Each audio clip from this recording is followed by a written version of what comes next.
was like, that's far. I It's can't. like turn my screen on. Wonderful. I'm going to go ahead and call the meeting to order. Thank you all for joining us. Can we please have roll call? Absolutely. Chair Dorsey, Present. Vice Chair Thornton. Present. Diane Foster. Here. Mike Meyer. Not here right now. Marie Shaw. That's me. Mike Schultz. Here. Mike Smith. Here. Chris West. Happy to be here. And Lawrence Bingley is absent right now, so, okay, thank you. All right, thank you. Has everyone had a chance to look at our meeting minutes from the previous meeting? I won't say last month's meeting, but the previous meeting. All right. Is there a motion? Is there any issue to, is there a motion to accept them? I move we accept as written. All right, motion's on the floor. Any discussion? All in favor, say aye. Aye. All opposed, same sign? All right, the meetings will be accepted into the books as written, and I'll get those signed and right back over to you, Angie. Thank you very much. Board member announcements. Let us start with you. Okay. It was great to see the radar trailer back out on Sunset. Especially the location that it's at, given our time on the traffic safety committee, that was always a spot of concern, so that was good to see.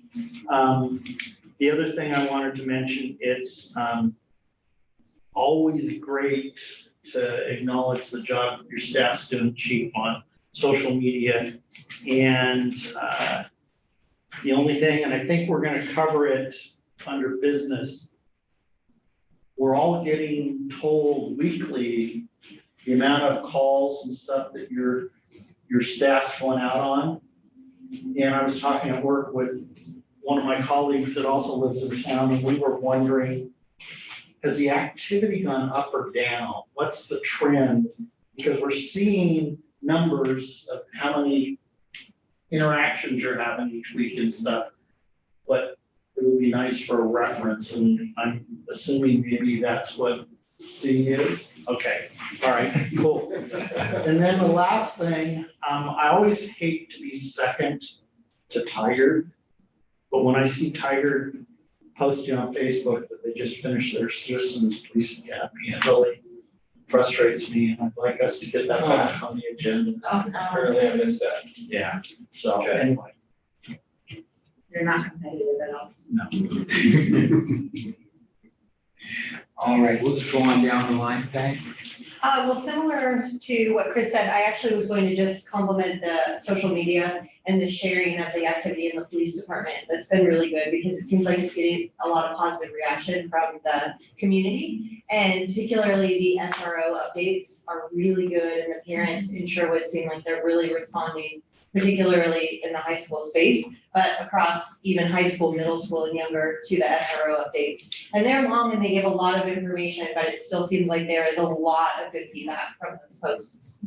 So, Great. I know they're definitely spawning a lot of conversations at home.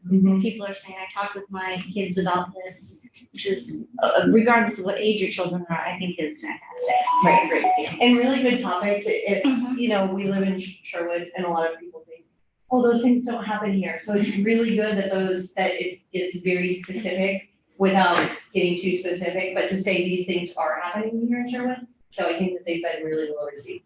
Great, thank you. Thank you, Diane. Let's see, we will see over. Great. Absolutely nothing. I know, I actually have some questions for later during the business. No problem. Okay. Marie. I haven't really been in town, we've been on a crazy volleyball schedule, but I will say my darling husband got caught at the 9 p.m. I was on the thing and I was like, is your Jeep locked? Laughing, and he goes, keys, where's my wallet? Oh, no. Keys and wallet in his Jeep. Did the heat go with it? No, he ran out there, he's like, where is everything? So we went outside. Oh, He was- nobody had. No, because it was the 9 PM check and I jokingly said, it's 9 PM, where are your keys, where's your wallet? The police officer. Yeah. Keys and wallet in the car. My car was safely in the garage with the door closed. Did you check? Yes, I did check the door. I did check the door. But my handbag's always in there. Greg's like, maybe you should. I was like, who's gonna get in the garage? Anyway, so thank you for the 9 PM check. Greg says thank you. I will tell you on the 9 PM check, my husband does not remember whether it's to turn off the stove, lock the back door. I mean, Your husband's watching. he's not yet. He knows, and now my son is like, Dad, turn the stove on. But it's gotten to the point where my parents will text about 8:30, 8:40, do your 9 PM routine, because they follow the Sherwood PD. I agree with Diane wholeheartedly. The police department communication has improved drastically the last few months, and I love it as a citizen, and as a board member. And Officer Wolfer's comments, his presence at the school board meetings is just, it's great. It's really good to see. I think, on the Middleton threat that happened this week, I think our police force did a fantastic job. I have zero complaints, as a mom, as a citizen, and as a board member. And, my only hope is that we can take, from an advisory board standpoint, how can we help the department get more communication out with simple things? I even was like, wait a minute, why don't we know more? And then I was like, oh, that's right, active investigation, we can't know more yet. But so many people were, because it was early in the morning, do I send my kid to school, do I not? You know, it was a concern, why don't we know more? And I thought that would be an example of some benign topics, perhaps we could put out like once a month or something of, hey, did you know during an active investigation, we can't share anything, we will fully share later. Or maybe there are other, plain topics that are generic to the force that are good to know that the public just doesn't know or think about. So I think in addition to the Officer Wolfer reports and the, here's what we did last week, getting out some of those generic messages might help over time reduce criticism that the department does get when it comes to something like that, where there's an issue going on. It's like, why don't we know more? So I know it's a long, convoluted way of saying that, but you've met me. Thank you, Nikki. No, I wholeheartedly agree.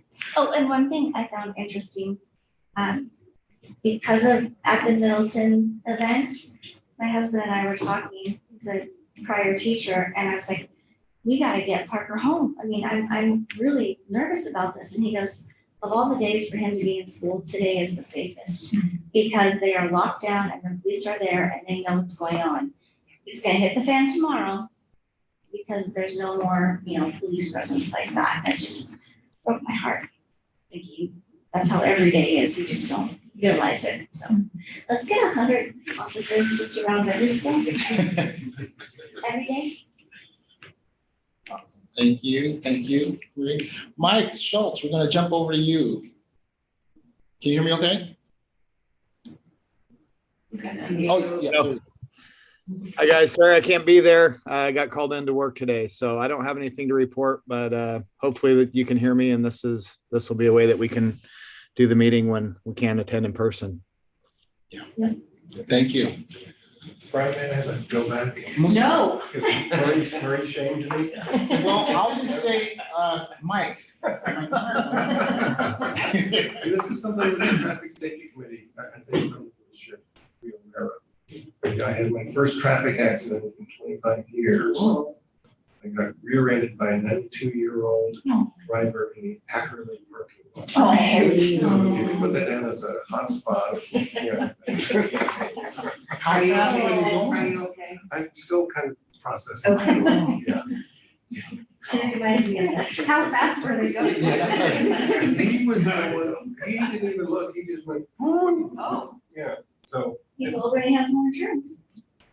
So, Fried green tomatoes. Unless he's forgotten to renew it. That's fair, or his kids took away the We love our accolade. They do great work here in the community. They're awesome. Let me see, so Larry's not here, so I will happily jump in. Okay, I just want to make sure no one loses this. Yes, Coffee with the Force. I was gonna try to make it to that, and I didn't, but I saw everything getting set up, and it looked like it was a great time to interact with the community. The kids loved it, the officers loved it, and again, it was a time for a human face and just some relation building with the community. And I think that's always needed and wonderful to see and to be a part of. So great work with that. Look forward to hearing more opportunities that we'll have to see you guys out and about and rubbing elbows and shaking hands with folks now that not as tied up, we're not all monkeys anymore. We can sort of loosen the shackles a little bit. So thank you for that. And it was, I think, the play on words with, Coffee with the Force was just genius. Genius. You guys probably wear stormtrooper outfits all the time. Yeah, that's all I'll have for now, because I know we've got a lot on the docket. But again, keep up the great work. The hires look awesome. I mean, we're getting some great folks on board and looking forward to them to hit the streets. And you guys are going to do a great job training them up and teaching them how things are done here in Sherwood. And I'm just looking forward to all that they'll bring to the force as well. Yes. I had a little, almost 3-year-old that wasn't too sure about the Coffee with the Force. She didn't get very far from grandma.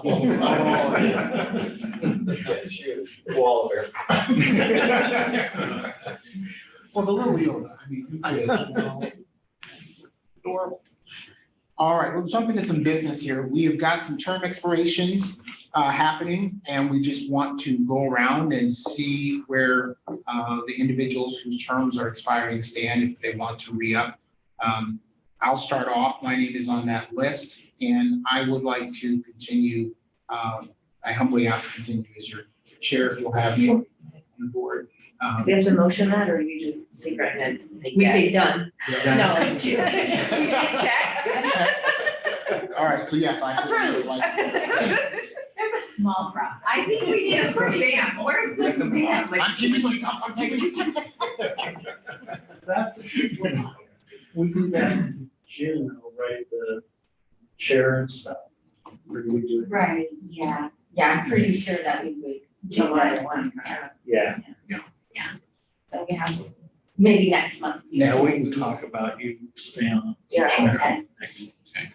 Pass notes in the hall. Did we touch on the other two in this meeting? Just the current expiration. Correct, just to see if everyone's interested in staying on the police advisory board. Okay. Because basically how it happens, if all 3 say yes, we'd be interested, then Ty basically goes to the committee, which would be me and Brian. And say, these 3 are interested, do you recommend them again, or do you need to open it up for applications? And then we all say whatever we want to say, and then he sends it back to council. There we go. Okay. All right. To the mayor.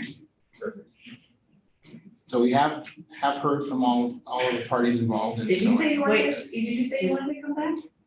You all seem like a very patient group, so put up with me. I was like, did you? I didn't think the two of them actually said they wanted to come back, but I love that you assumed. No, I talked to them. Oh, you preempted it. I like to be informed. So announce. Meeting management, you know that. So just announce all 3 of us on here have said we'll be happy to stay. So we will be happy to stay. Yes, we will. That's great news, thank you. Yes. Wonderful. And then we have some term expirations for liaisons to our traffic safety committee. Always a honor, I think, for us to be able to work with our community in that way. It's such a huge issue, and it's one, of course, that we do see a lot of community thought and activism around. So that is a excellent opportunity for some of our newer board members to come on board. And I think that that's something we're going to discuss next meeting as well. The Can we expirations just do it first. now and be done with this for another year? Lori's not. Lori's I mean, I'll say, so I've really enjoyed it. I would continue it if nobody else wanted to. But at the same time, if somebody else wants to see what it's like, then, you know, I'm open to that as well. Okay. That's what I would say. Wonderful. Yeah. Wonderful. Thank you. I didn't want to try and make it easy. Yeah.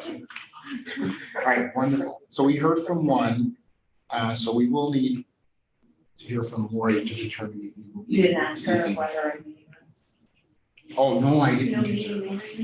No meeting management on this one. No, no, that one. Can we all note that Brian missed? Dropped the ball. Well, thank you, Diana, you for your faithfulness as in that role. It's important, so we appreciate it. All right, so we'll touch on that next meeting as well. We want to hear from Lori. Is that okay? Follow up with that? Okay, we'll follow up with that next meeting. Next, we're going to hear from our Washington County District Attorney. Second time around. Second time around. Congratulations. Thank you. Yes. This would have been an awkward meeting if, so when Ty asked me if I would do this, I said yes, because I didn't want to say, well, I don't win, because that's not the attitude I should have. You're still district attorney till the end of the year, I right? think Mr. Sat next to a meeting, was it last week, this week? When was that? The Yeah, OSC meeting? yeah. Yeah, and I said, no, there's a chance if I don't win, it's gonna be an awkward meeting. So, yeah, it's good to be back here in person. I don't remember when it was that we spoke last. I know it was on Zoom, but I have this blur of Zoom and Team and Skype meetings, so I lose all sense of time. But I think that what I'd like to talk with you about today is what we're seeing in the DA's office from a countywide perspective. And I think that'll really match up nicely with what the chief has to talk about with the Sherwood perspective as well. But I also want to answer questions that you all have, and you know, if there's anything I can say about the topic, I'm happy to do it, including the incident with Middleton. I'm happy to give you any answers to any questions about that. I try not to say the investigation's ongoing, although it is ongoing. But don't hesitate to ask. So what I'll do is I'll kind of share my screen. I do have some slides that I want to use really more to prompt a conversation than anything else. So you should all see here.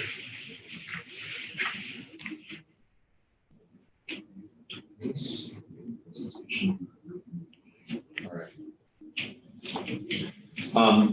So here's what I'm going to talk about in a moment, but maybe I'll start with an example of a case, real life example.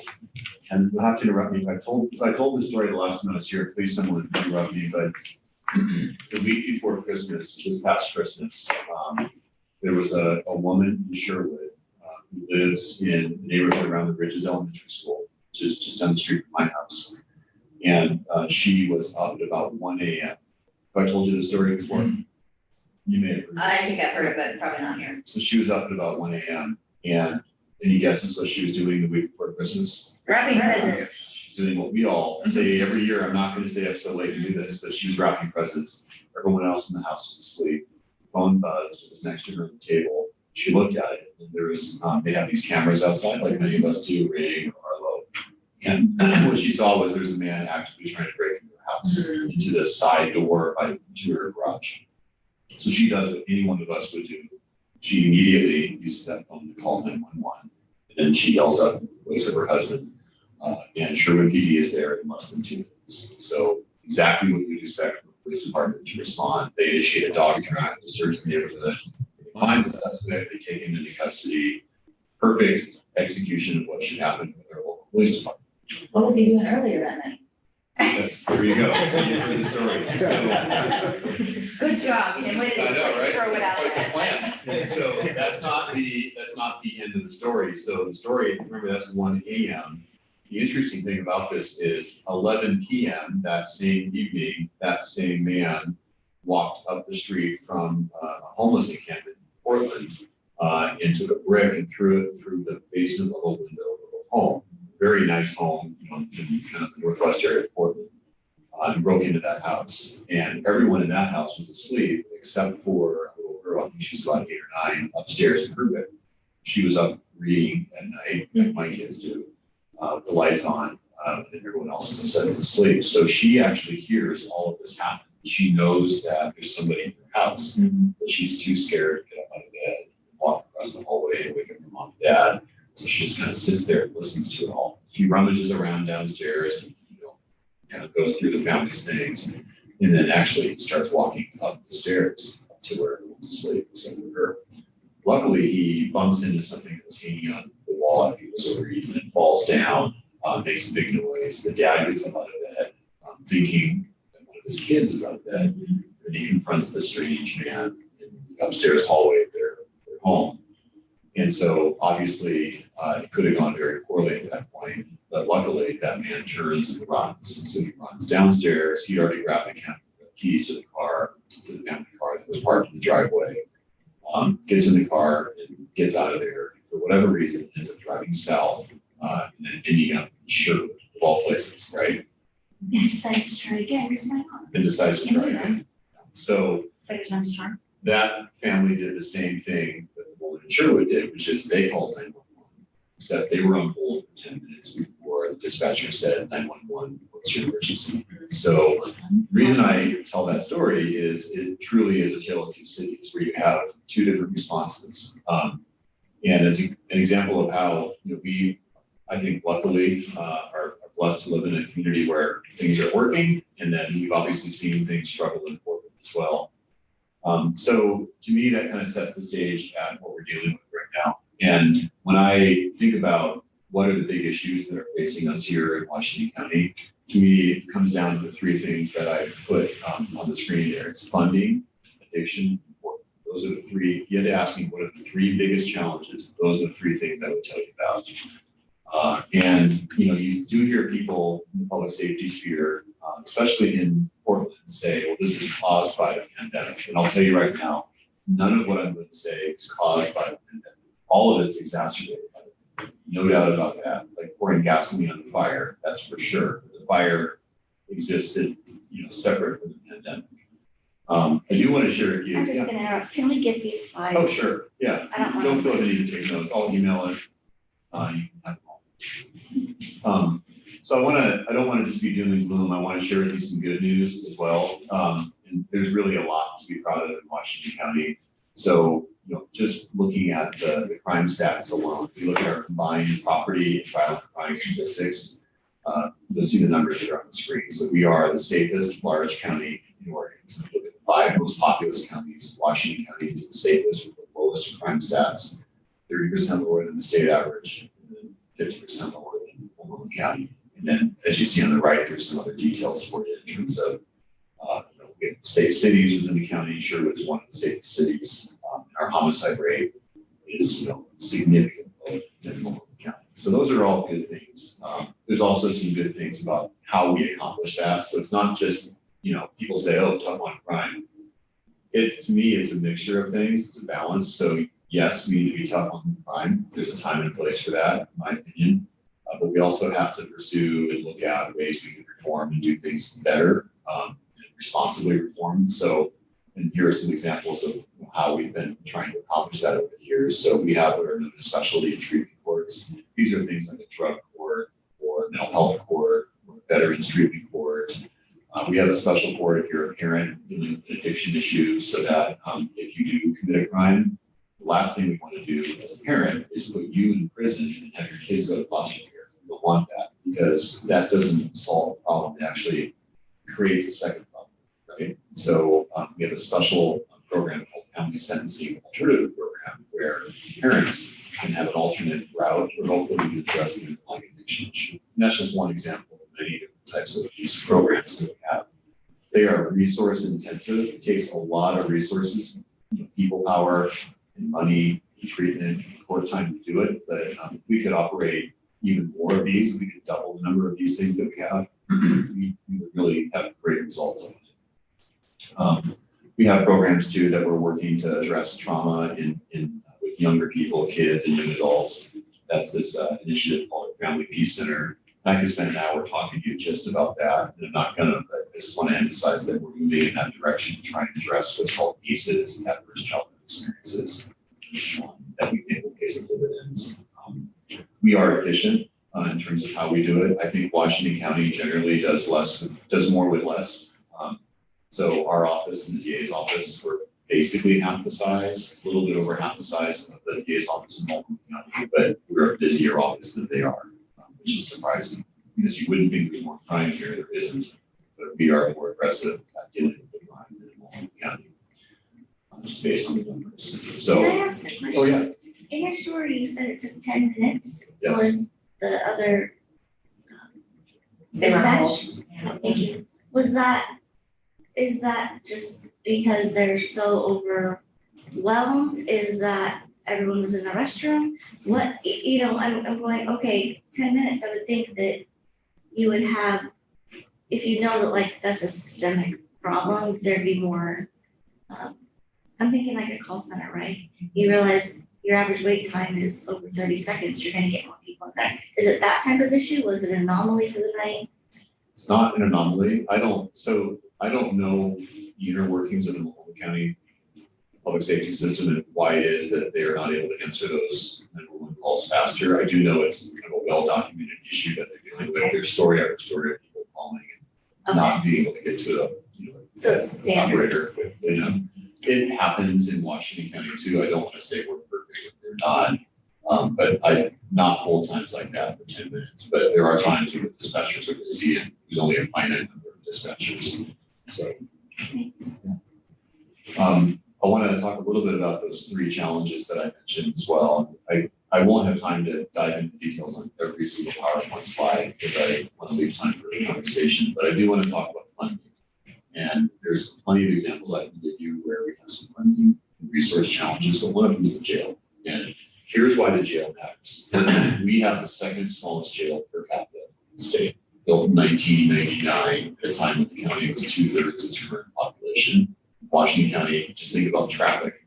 Washington County was a lot different 23 years ago, right? And that jail that we have hasn't kept pace with the needs of the county. And the jail is the last thing that anyone ever wants to spend money on. It's like going to the mechanic and having the mechanic say, hey, you're due for some new tires soon, or your brakes need to be replaced. We all have that feeling of like, I'd rather spend the money on something else. The jail is the same thing for politicians and leaders because we'd rather spend it on schools and art, and whatever else that we think is immediately good for the community. But if you don't have a jail that's large enough to accommodate the needs of your community, that's when things start to break down. So during the pandemic, the jail population size of 572 beds was reduced to somewhere over 300 beds. So it was reduced significantly. What that meant was when Sherwood PD responded to a shoplifting or a car theft or a car break-in, and they apprehended the suspect who they caught red-handed, they couldn't always take him to the jail because the jail wouldn't book him, because the jail couldn't put that person in custody because they were doing social distancing in the jail and the capacity was reduced. So that means the police officers have to get a citation. It's called the cite in lieu of citation in lieu of making an arrest. And for a certain number of people, when they're not arrested, when they're committing that crime, they get a citation, they're just going to go commit another crime after that. So you can't immediately solve the problem with the consequence. It's no different than when my 13-year-old does something really bad. If I say to him, here's your citation, 30 days from now, we're going to give you a consequence. It doesn't work, right? We all know that as parents, it's the same phenomenon. So our jail is vastly undersized and under-resourced. We're on track right now to have roughly 2,000 overcrowding releases this year. That's called a forced release. That's because the jail has too many people in it every week, every day, and you let a certain number of people out because they need to make room for more serious offenders. So that's the challenge. The DA's office, also a challenge, not quite as acute as the jail, but these numbers are here for you. So our county budget is about 76% of what Multnomah County does for prosecution per capita. So these numbers are adjusted for population. Our prosecutors in our office carry a caseload that's 186% of Multnomah County prosecutor. That's hard on our prosecutors, as you can imagine, because it's just a lot of stuff that's coming on their desk. We just need more. We need more people to do the work that we're doing. And again, the jail and the DA's office, those are just two examples for you of where it is and how it is that we increase our resources in the county. There's a lot going on this graph. I'm not going to dive into all of it, but this is what's called FTAs, or failures to appear. So each line represents, so from left to right, it's January through December. So it's the year chronologically left to right. I always forget which is the x-axis and which is the y-axis, but up and down, I'm sure someone here knows that. Up and down, that's the number of cases where someone has failed to appear. So we call those FTA in business. It's when people just don't show up for court. So these are people who are charged with a crime or cited to show up, and they just no show and you win. So what you can see is each color, each line linearly represents a different year. So green is 2019, blue is 2020, purple is 2021, and black is 22. What you'll notice is when the pandemic was happening and our jail capacity was even more reduced, as I mentioned a moment ago, the purple line shows you that we had a higher number of FTAs, failures to appear. So basically, when there's not a jail available as a consequence if someone doesn't show up or isn't arrested, there's a certain number of people in our community that just blow it off, right? That's human nature. But when that happens, the system, the public safety system, doesn't function appropriately because we're not processing those people who committed crimes, and they're still in the community. And some of them are not committing crimes; they're law-abiding. They made that one crime, but many of them are continuing to commit crime after crime after crime. And that's why we see property crime increasing during the pandemic. So that's the first issue, funding. Second one, addiction. I don't have to tell anyone here that addiction is a challenge in our society, nationwide, statewide, countywide, et cetera. There's all sorts of metrics you can look at that will bear that out. One of them is what I have in front of you, which comes from the Health Authority. This is just opioid overdose deaths. So who dies from addiction?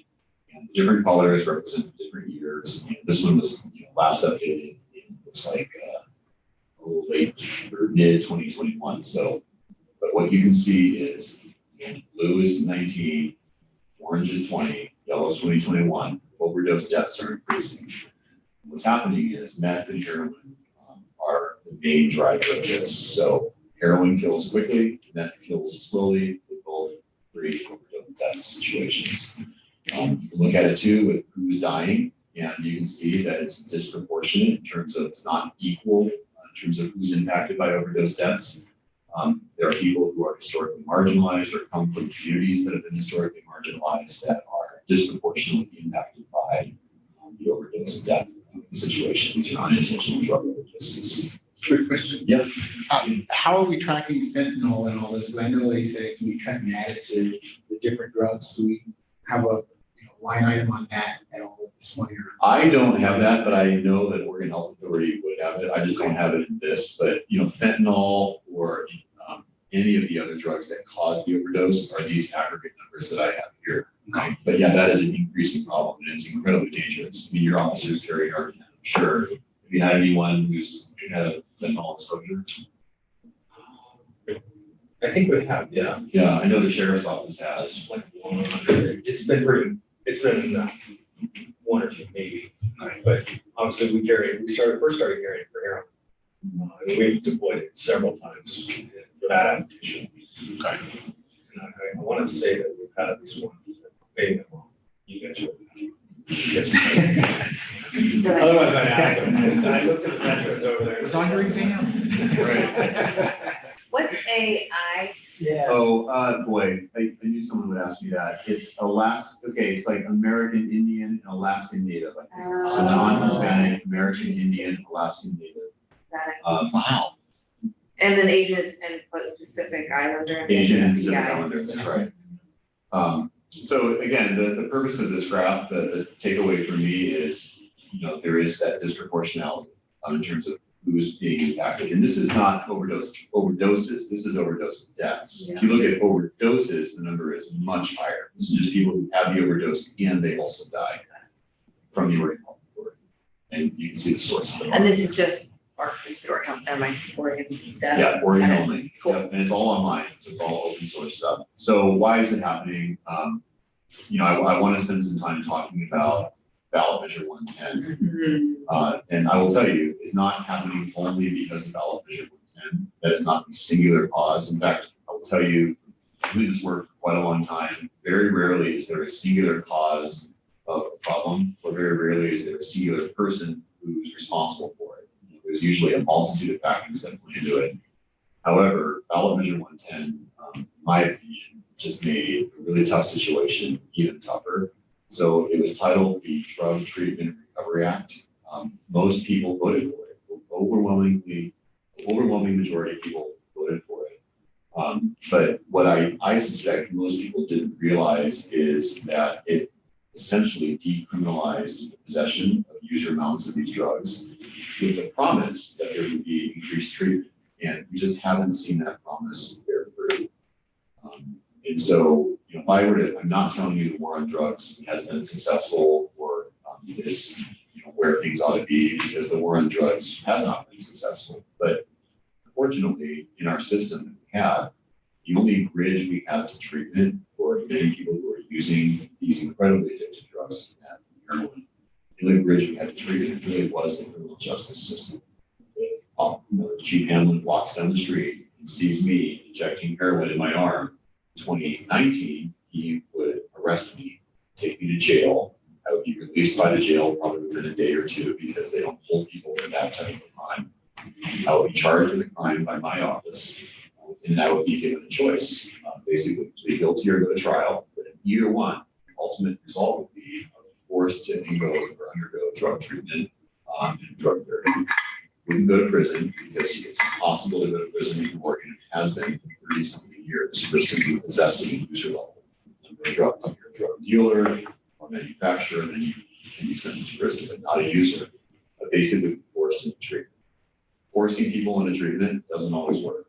It fails a significant amount of the time, but it also works a significant amount of time. And sometimes the first time doesn't work, the second time doesn't work, the fourth or the fifth, the sixth time does work. It was the only bridge we had to making people get treatment. So it was an imperfect solution. Ballot measure 110 comes around, tears down that bridge with the promise of building a new bridge, which is this mechanism where when I'm walking down the street, you see me injecting the heroin. Now your option is to say, is that heroin? And I say, yes, it is. You say, well, here's a citation. You need to show up in court 30 days from now. And when I get that citation, what do you think most drug users do with that citation? Yeah, remember that chart with the FTAs? They just blow it off, because why would I show up for court? And what's the penalty if I don't show up for court for a non-criminal citation? It's a default judgment. So the judge then issues a default judgment against me for $100. Do I care if there's a default judgment against me for $100? No, not at all. So high number, almost half the people since ballot measure 110 passed, almost half the people just didn't show up. They blew it off. And those that do show up, if I do decide to show up, the judge gives me a choice. Kevin, you can pay a $100 fine, or you can call this 1-800 number and talk to someone who will tell you what your options are. So, people might call the 1-800 number. Of those who call the 1-800 number, the vast majority of them just say thanks, but no thanks, and they walked away. And a small percentage of them, I think it's like 50 statewide, the entire state for the last year, actually engaged in some type of treatment as a result. Put that in perspective, before ballot measure 110 was passed, we were putting about 40 people a month in the drug treatment in Washington County with the previous laws. So that's the challenge of 110. And that, I think, is contributing to why we're seeing property crime increase, because it's significantly driving property crime. The reason we need to do our 9 p.m. check is because a number of these people are fueling a drug habit, coming here, where they live here and committing crimes, and they're stealing things to fuel that drug habit. Do we have any evidence of migration into the state because of the lax? Yeah, anecdotal, and it's actually something that I don't think has been studied. And I'm not a conspiracy theorist, but I do believe that it's sort of an inconvenient truth that there are people that don't want to look at it. So there's plenty of anecdotal evidence. And when I say anecdotal, like if I talk to the chief of police in Beaverton or Hillsborough, major cities that are on the max line, and I've talked to them and I've said, what are you guys seeing? And what they've reported is their bike officers who are out on the street interacting with the homeless, houseless population might say to them, hey, what brings you? Why are you here? where are you coming from? And a lot of times the answer is, well, it's getting too dangerous in Portland. Where are you from originally? Oh, I came from out of state, came from Vancouver, came from somewhere else. The word on the street is that you can use drugs in Portland, in Oregon. The police won't hassle you. There's lots of services. Now that's anecdotal. That's not everybody. That's not something that you can scientifically rely on.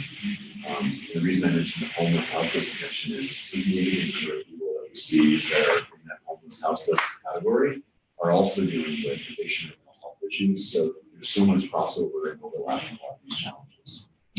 I don't think it's anecdotal because Greg, my husband, is a bike cop in Beaverton. Oh, well, what does he say? That's exactly what he said, and most of the time, because he can't actually take them to jail because there's no room.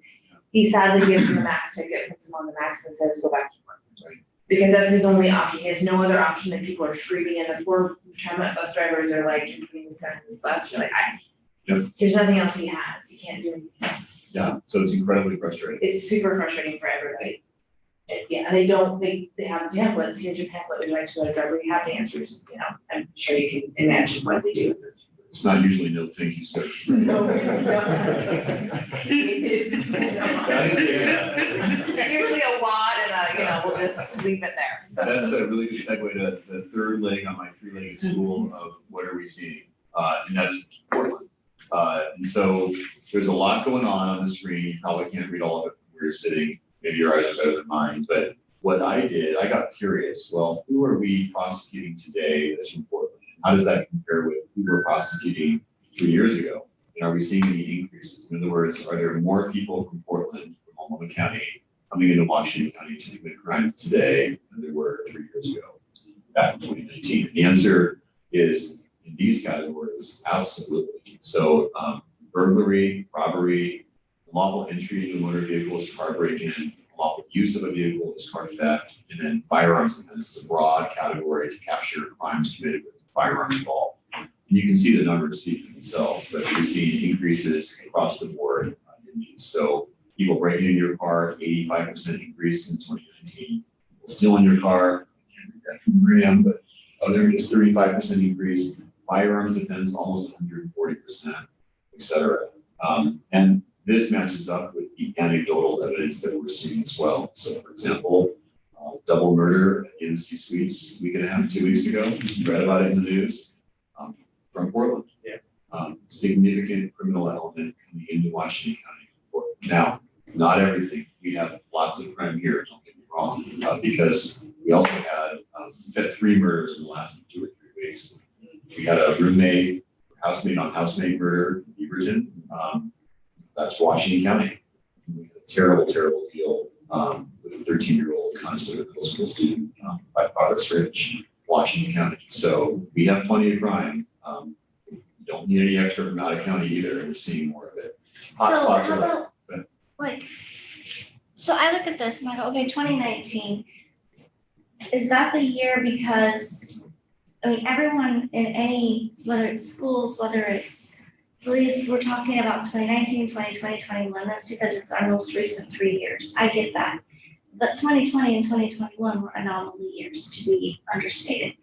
What did it look like 2015, 2016, 17, 18? Were we comparing these statistics then? No. Or is this new just since, frankly, the pandemic and all this stuff that happened in the summer of 2020 in Portland? So it's like, wait a minute.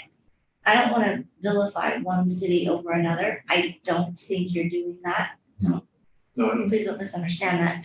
But I'm going, okay, as a society in Oregon, I feel like all of a sudden it's, let's hate on Portland because of all these horrible things that happen there. And now anything that goes wrong anywhere else is because, well, they infiltrated from Portland. So I'm going, okay, what are the statistics for 2017, 2018? Portland to Washington County migration of crime. Do we have that? Can we get that? Was that always tracked? So, I'm not saying you need to give me a report on that. I'm just saying. no, that- I'm happy to. Did we track that? No, we did not. This is not a data point we've actually ever tracked before. Tracking this had some challenges, so just kind of diving into these a little bit. We've never had a reason to track what city do you live in and go back in time. It's never been something we've had a reason to do until recently.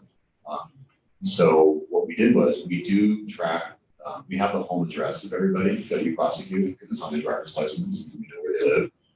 And so we took a mapping app and looked at their zip codes, and we used the zip codes, which are almost exactly the county lines, but not quite perfectly. We use that to figure out where they're from.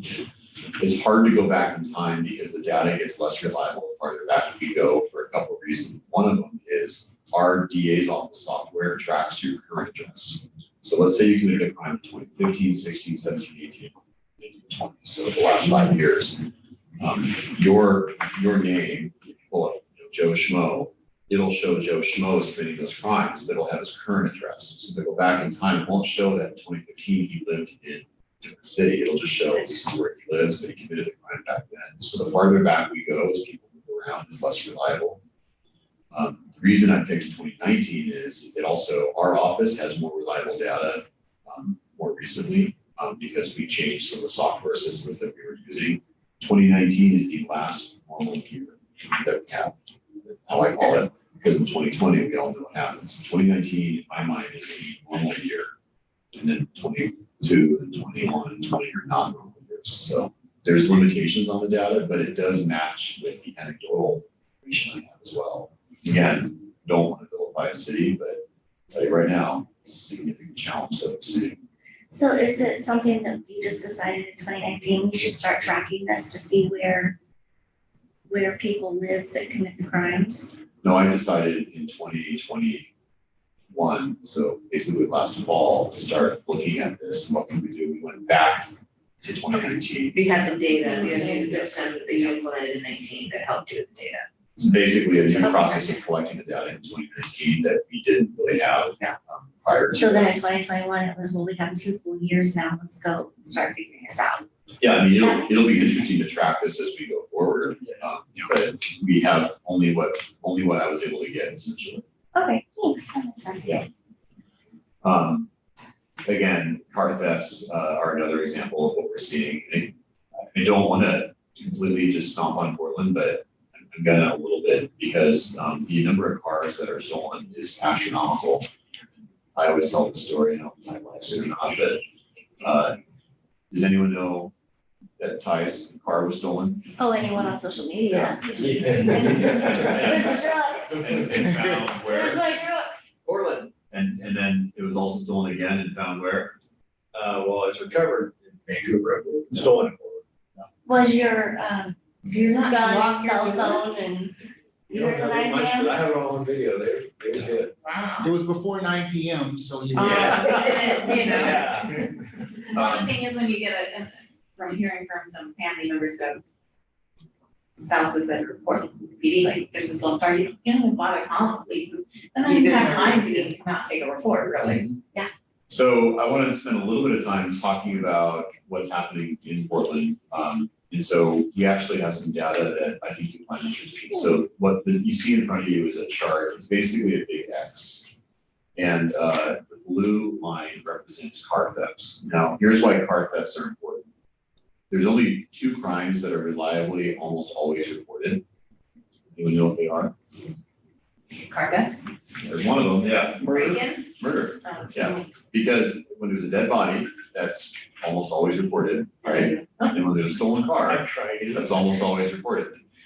Every other crime, there's a certain amount of a disconnect between crime that happens and crime that gets reported. And the best example of the biggest disconnect is something like child sex abuse or sexual assault or domestic violence, because the amount of crime occurring is usually, it's always more than what actually gets reported, for obvious reasons with those crimes that I described. So at one end of the spectrum, child sex abuse and domestic violence and sexual assault are vastly underreported. And then the other end of the spectrum, car thefts are almost always reported, and murders are almost always reported, not always. The reason car thefts are in that category is cars are expensive, and you want to file an insurance claim. You have to report it, right? So even if a criminal's car is stolen, it's going to report it. So car But thefts don't are look really. at it when you recover it. Car thefts are a really good metric to use to get a good sense of what's happening. If you just look at other reported crimes, it's usually not accurate in terms of what's actually happening on the street. So if you look on this graph, you'll see on the left-hand side is 2013, the right-hand side is 2021. So it goes back over 7 years, 8 years. numbers. And then the two different vertical axes are numbers essentially. So as time goes on, car thefts dramatically rise in Multnomah County. Two things dramatically drop. The black line represents the number of months in prison for sentences that are imposed for people convicted of crime, property crime and drug crimes. So when I say drug, I mean dealers and manufacturers. When I say property, I'm talking about stealing things. That's the black line. The red line represents total number of convictions for those types of crimes. So as car thefts dramatically go up, prosecution and sentences dramatically go down over the same time period. Does this mean that one causes the other? No, because I'm not saying there's a causal connection, but is there a correlation? Absolutely. And so this is not a pandemic issue. This is not a DA Multnomah County Mike Schmidt issue because he started in 2020. This is a lot of different people's decisions, policymakers, a lot of leaders, a lot of systemic issues that have been going on for a long period of time. We're now finally seeing the results of that. You see what happens, of course, in 2020, car thefts dramatically go up. So I've got a few other slides that I'm not going to show you just because I don't want to monopolize all the time, but it's similar data that's going to show you essentially that there have been policy decisions made that I think are creating the results that we're seeing. The last thing I do want to say is, I don't want to leave you with a sense of now what do we do? So what can we do here? And these are really big things. Contact your county commissioners and obviously your city leaders, but Sherwood's very supportive of public safety. So it's not really an issue here in Sherwood. But your county commissioners are a big, big factor here because everything that Ty and his people do, it all comes to the DA's office. It all comes to the jail. It all comes to the courts. It all gets handled by these county departments that rely on funding and resources. If we don't have enough funding and resources, it doesn't matter how wonderful your local police are, their hands are going to be tied to a certain extent. So make your voice known to them because I will tell you that there are people who see the world differently or making their voice known. We call for things like, hey, take money away from the justice departments and put them in this or put them in that. So your voice needs to be heard. Friends and neighbors, it's incredibly important to talk to people and let them know. You all know that because you're in this community. But I cannot overemphasize the value of letting people know what's happening. And then obviously social media is part of that. But then working with the cities to communicate with the county. So the Sherwood City Council can certainly let its voice be known to the county commissioners and the mayors and to the county commissioners, et cetera. So those are the things that would help from my perspective. I'm probably taking way too much time. No, So, fantastic. okay. So that's all I have, and I'm happy to answer any questions or turn it over to Ty. I have a couple of questions. Maybe actually I'll just answer one here for the sake of time. Others should participate as well.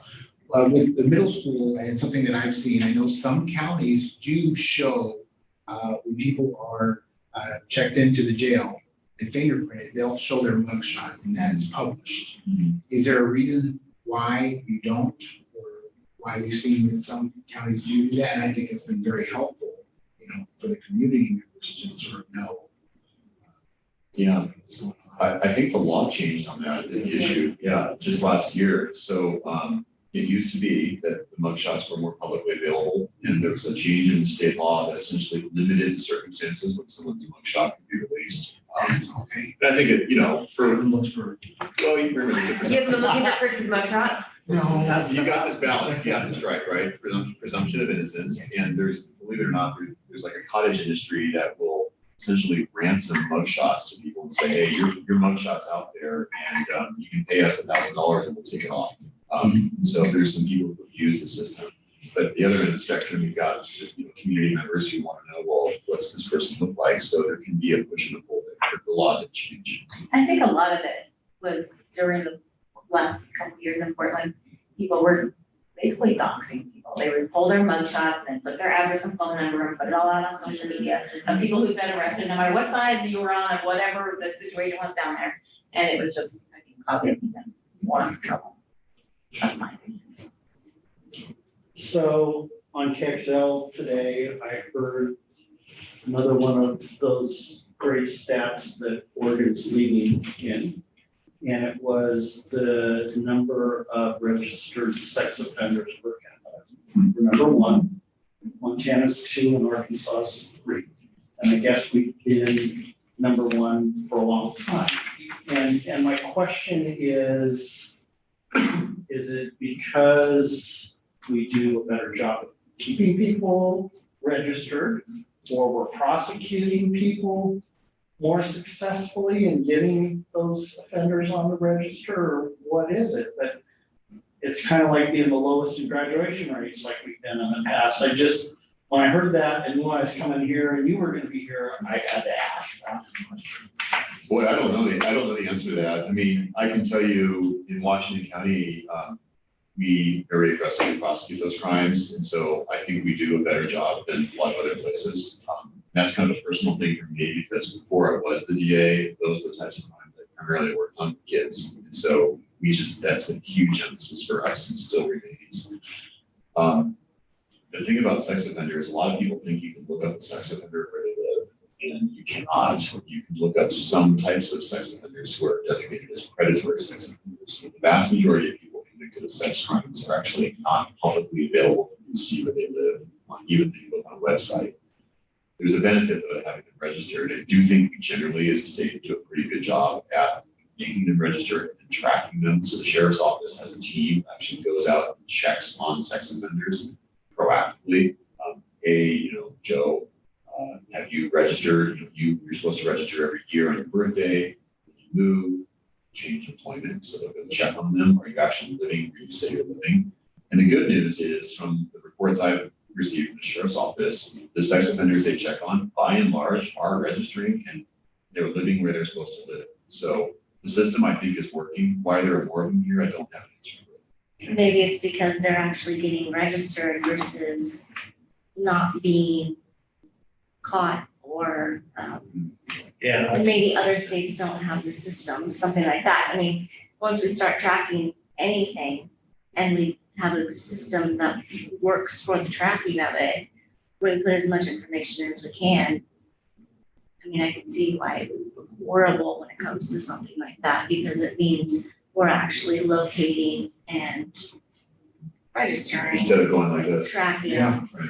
And when you say the sheriffs are going out, are you talking Washington County Sheriff? Washington County Sheriff's That's what Office you know. has a team called the Criminal Apprehension Team. They will go out and check on people, make sure they are living where they say they're living. So that means they'll come out to Sherwood or Beaverton. So it's the entire county. And I can tell you that they do connect with us because we assist on this registration checks. The study did say, or the author of the study was partially reviewed, and data was strictly registration. It wasn't type of registration, level of infraction. So there wasn't any data on that kind of stuff. Did they It was just- compare unregistered versus registered, which would have been, how you get the unregistered? No, That it was might be a just- good number for him to add in It there. was just per capita number of people on the register for whatever sex level registry they. I think we're just at that state that are attention. That's what I was hoping, and then we keep track of that. That's what I was hoping. I hope that's right. I don't know the answer to that. You only got one. Well, and you brought it up on social media with regards to, again, what happened at Middleton.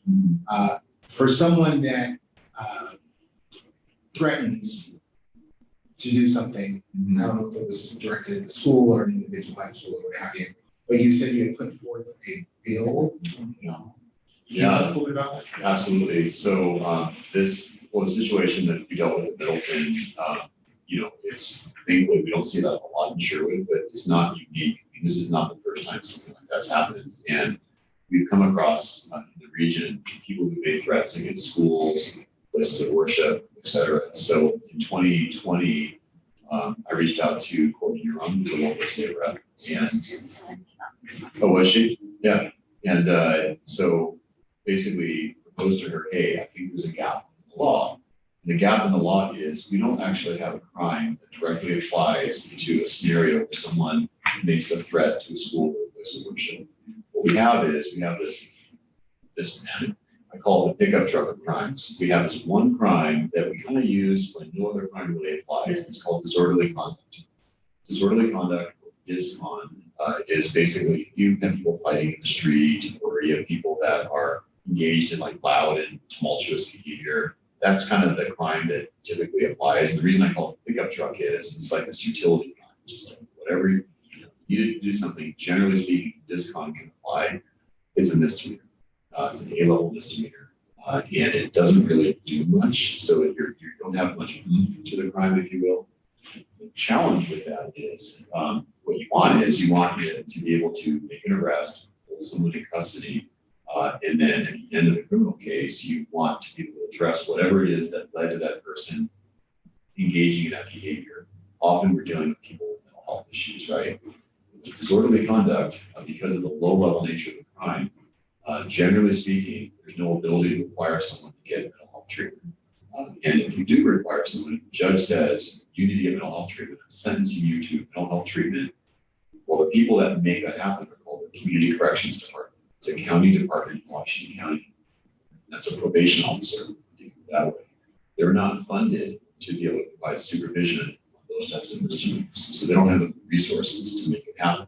So what has to happen is I call the director of the Community Corrections Department and say, Steve, that's his name, Steve, I need to ask you for a favor. Would you be willing to supervise on this crime, even though you're not receiving funding to do it? And I'll tell you, Steve will always say yes, especially on this type of crime. So that's gonna happen on these crimes, but that's no way to run a public safety system to have Kevin call Steve and ask him for a favor. Right. And eventually, if I ask for enough favors, Steve has to say no. Yeah, because they come back. Exactly. It's no different than it's a restaurant. If you have a restaurant that serves dinner every night to paying customers, well, they can give a free meal out every once in a while and they won't notice. But if they start giving out a certain number of free meals, then that's going to cut into their bottom line and they can't continue to operate. So challenge is the state needs to create this is what we propose, to create a dedicated crime that would apply to this type of scenario that would allow us to not only supervise someone, but fund it so that we can make sure there's mental health treatment or whatever the issue is underlying to the mental health so that we can solve the problem and not have it repeated. So we actually, it was a great idea, if I do say so myself, and we made significant headway. We had a bill, we got a hearing, we had testimony. We even had, do you all know Keenan Lowe, if I say that name? Keenan Lowe was a bit of a hero a few years ago because he stopped the Park Rose shooting.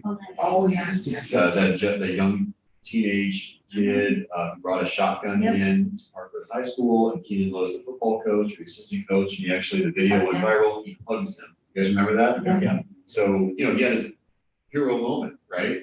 And good for him.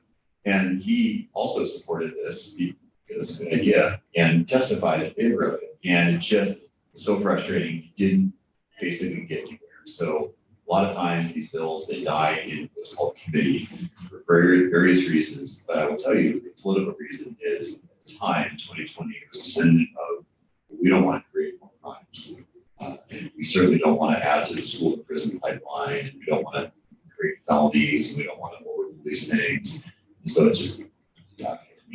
So I can tell you, I talked with Courtney on Monday afternoon, and she brought that bill up, and she was like, Kevin and I need to start that again. So And she texted me. So Constituent had, please restart that program, Oh, we will. or that, the process to getting the bill. I need to watch the bill becomes a law video.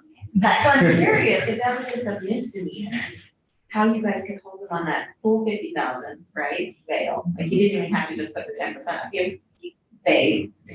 It's the Sherwood Police Department made it happen. So how you can hold somebody on a misdemeanor? Well, everyone, so anyone who's arrested by law is entitled to be able to post a certain bail amount to get out, except for the crimes of murder, certain very rare violent crimes under our state constitution. Everyone is entitled to a bail amount. What you can do, a police officer can go to a judge, tell a judge before the arraignment occurs, the first appearance, the police officer can tell a judge, there's some reasons in this case where even though the bail would normally be at this level, you need to increase it to this level.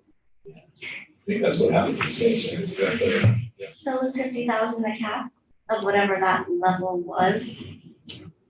A judge could increase that actually. Does judge have prerogative? Or To do is it- $1 million? Yes, but there's a certain not up to infinity, but what the judge in this case did was normally the person has to post 10% of the bail amount. The judge here said 50,000 and he has to post 100% of the bail amount. So it would require this person to post $50,000, which will not happen in this case. So that's a temporary solution because eventually, in fact, if this person pled guilty tomorrow, then bail would no longer be holding the person. Then it would be up to a judge to sentence them. So the bail is just between now and when the criminal case is over. Also between now and the case is over, a person can come in and ask for what's called a reduction in their security amount. That's a hearing where a judge would decide, okay, we really need to keep your bail at this level. So those decisions are all made by a judge. Even the Sherwood Police, all they can do is ask. The judge ultimately makes that decision. I was thinking it would be like a rubric, like if it's this crime, it's 0 to 10, this crime. There 10 to is, 15. it's called a security schedule. And because we actually, in Oregon, the word is security, not bail, but everyone knows what bail is. So it's a bail schedule, and there is a rubric like you described, but it's not a set in stone rubric. It's kind of a presumptive starting spot. It can go up or it can go down. But still, this person now is being held, he has a right to a speedy trial or Yes. whatever, so he'll do that. And it's still the most he can be charged with is the misdemeanor, right? Correct. There's no other crime that applies. Yeah. Which means this person could go get a gun. They could go No, through the whole process like. in this particular case, there's actually something separate that happened. It's called, what's that? Emergency, protection order, what's the R, emergency. Maybe it's the R emergency. I don't know. Anyway, there's this law. Extreme risk protection. Yes, protection order, act, no order. It's revoked. I'm Anyway, live streaming. basically, Sorry. well, we have so many acronyms that I'll tell you. Oh, yeah. So there is there's a law that allows if a judge decides there's enough evidence of a risk that a person should no longer be allowed to have a gun, the judge can enter this order to essentially make the person give up the gun that the person might have. And it would be illegal for the person to possess a gun. That can be controversial, as you can imagine, because of the gun issues and the right to possess versus not. You have this tension, which is, well, public safety, the risk that this person might commit a crime, you have the Second Amendment issues as well. So there's that tension there. But Oregon has this law, and that actually the sheriff's office, I believe separately, was already working toward that. So in this particular case, so to answer your question, He could illegally still hold a gun, but legally he can't go with a gun. that's right. Well, yeah, there's ghost weapons, there's all sorts of. So it's the extreme risk protection order, is what it's called. And it mandates them within 24 hours, if they were in possession of the gun, to give them up, either to a local PD or to a family member. So, And never legally obtain one. and they also are Flags able is to go. Can they live in a house with a firearm? Like say their father owns one, they live with their I father? believe I'd have to double check, but I'm 99.9% positive they're not allowed to live in a home where there's a firearm. But again, you only know what we know, For sure. so there's nothing that stops it from happening, and it's not permanent, it's just as long as, it's basically a restraining order. So they don't last forever, so these are all temporary mandated solutions, because that's all we have. The law has not given us the tools to address the underlying issue in an adequate. This particular one's up for a year, so it can be reevaluated in a year, as to whether or not it still warrants that. But it's in place for a year. Just keep requesting, yeah. There's no limit on how many times you can ask for it, but there's no guarantee you'll keep getting it. Thanks, Steve Force.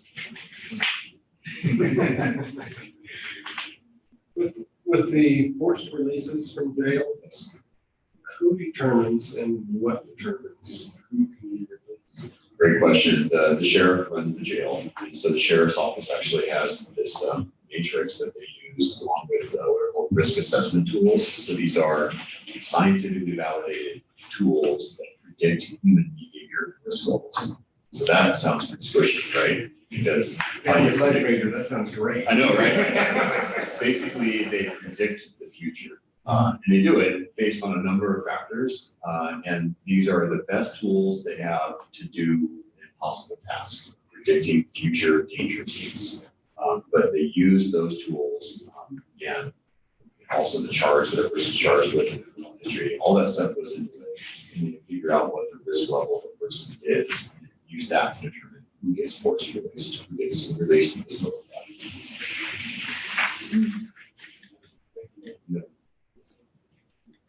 I got one more right here in a second. Of course. What's up with, in Washington County, with the public defender shortage? You know, there's a lawsuit that's been filed in the state, I guess, over the issue. I just wondered, what's your experience in Washington County with that? Yeah, we are definitely impacted by it. A lot of people ask me, what are you doing about that? And the challenge as a DA is it's not really something I have direct control over. So the levers and the buttons I have to pull and push are, who do we charge with the crime? What type of plea offers do we make? Which cases go to trial, and what sentences do we ask for? Those are the things that I can control. And there are things I can do that would ease the shortage. And so I was asked, for example, by the local public defender's office to no longer charge misdemeanor property crimes. So that would be the car break-ins and thefts under $1,000. Can you imagine what would happen if I announced we're not going to do that? You would have lost. Yeah. You wouldn't be sitting here. Well, I wouldn't be living here either. I get out of Dodge. It'd be chaos. So, that's not a solution. I was also asked, well, would you dismiss crimes, dismiss those charges to ease the burden? No, I'm not. That's not a solution either. So the way Oregon is set up structurally has some big challenges when it comes to funding our what's called indigent defense. So everyone who's accused of a crime is entitled to an attorney if you can't afford one. We've all seen TV and We have plenty to do that. Exactly. And so the question is going to be, well, how do we fund that? So in Oregon, it's kind of this structurally, it may not be the best way, but there's a state agency called the Oregon Public Defense System, or PDS, services, or PDS, Oregon Public Defense Services. And they are a state agency whose responsibility is to make sure indigent defense works. And so they're basically the money flows through them. And if you're, let's say, arrested and accused of a crime, you can get your own lawyer who you can pay, who's going to charge you a certain dollar amount per hour.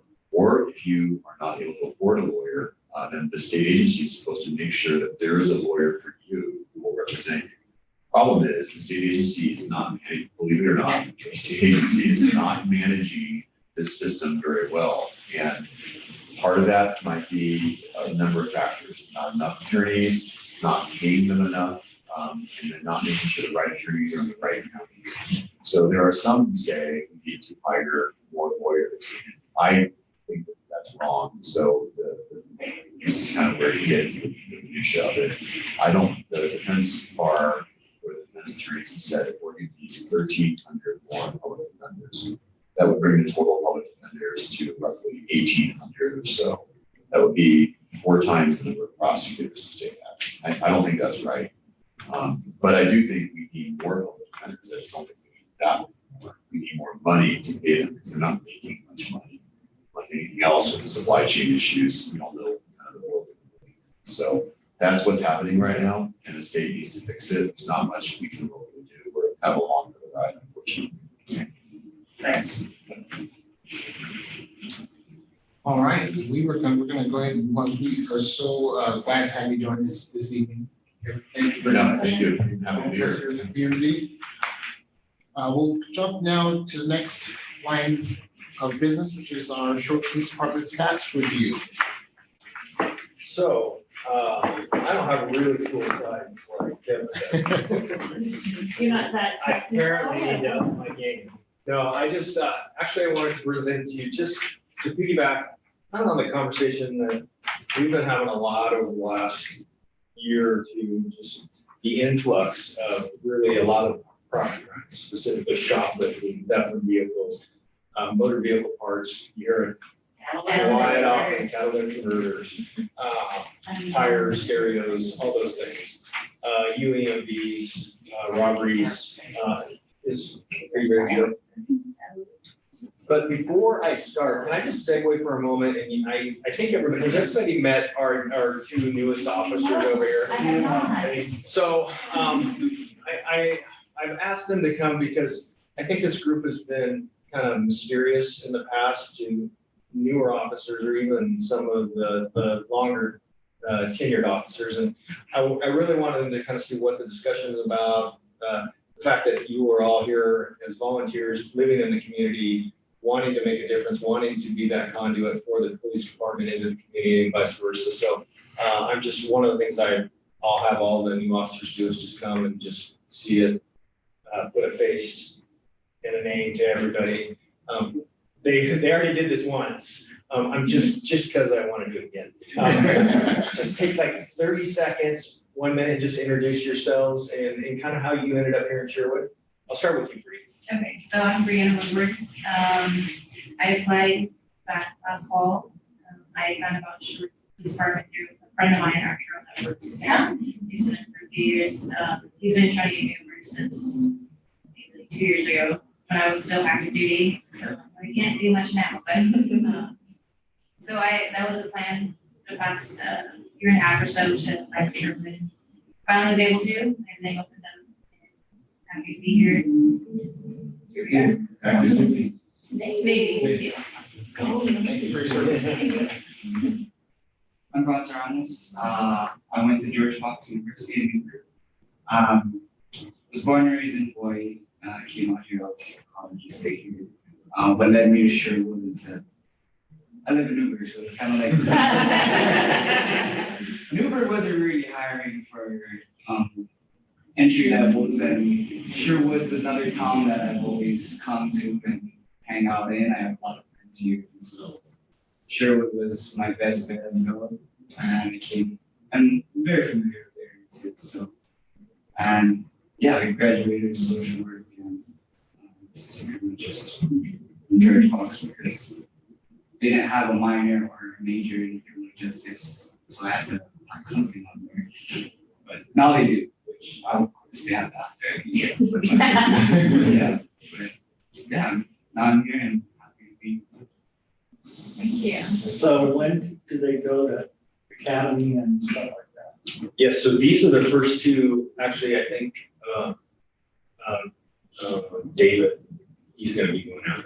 Long story short, they were scheduled for September. I think they got bumped to August, so we got them moved up a month. That being said, which I continue to beat this drum, is you won't see them on the road, actively out there till January probably of 23. But we are very thankful they're here. In the interim, because, and I think I talked about this before, we were able to insert them into Washington County's pre-academy. And so they've been, how many weeks now?